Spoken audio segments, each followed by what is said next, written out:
Last week, Skyrim Special Edition got a surprise update. In good news, it comes with a long list of bug fixes, but in bad news, it broke a ton of mods. And in outright ugly news, the main purpose of the update seems to be to place creations front and center of the main menu in the game. What are these creations, you ask? They're curated mods, seemingly with a focus on the paid mods from the controversial Creation Club. Yeah, Skyrim's update pushing paid mods, once again, despite the constant backlash towards them, just so happened to break many of the free mods that fill the same niche. Coincidence? I mean, possibly, but that doesn't really excuse it. Now, hopefully most of the problems coming with this update are simply growing pains as Bethesda overhauls the way their games handle mods, but of course, many people are skeptical. The fact that Bethesda has paid mods in the first place is a bad sign to many people. Now, paid mods aren't inherently bad, but they are controversial for a number of reasons. Generally, mods are free since they're unofficial content made by fans of said game. There are instances where the creators of mods will sell them because of the sheer time it took to make them, but it's rare because of the dubious legality behind them. Selling mods is often illegal for a variety of technical reasons, but there is one way for paid mods to be completely legal, and that's by going through the game's publisher. The downside is that, despite mods being great advertising for games, publishers like to get their cut of paid mods. They didn't put any effort into the mod itself, but since they own the game, they feel like they deserve a part of it. This almost always ends up with a deal that's either predatory towards the creator or the consumer, and often both. Creation Club, for example, would pay the creator up front, but did not pay royalties, which many people see as taking advantage of the creator. Unlike developers, these creators don't get salaries or benefits, just a one-time payment. Then many of the paid mods were also copies of already free mods as well, or were clearly overpriced, both taking advantage of the consumer. But back to some better news, these new creations seem to provide creators with royalties. So honestly, this looks like a massive improvement in comparison to Creation Club in that aspect.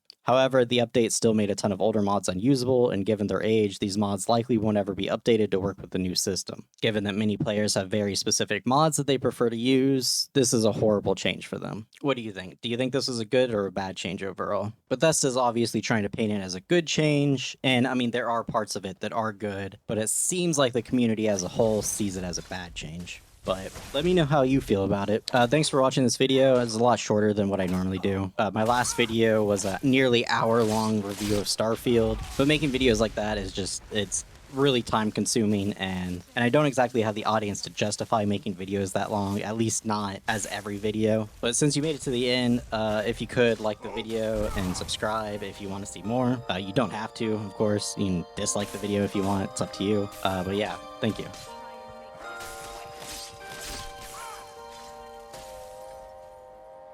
Both taking advantage of the consumer.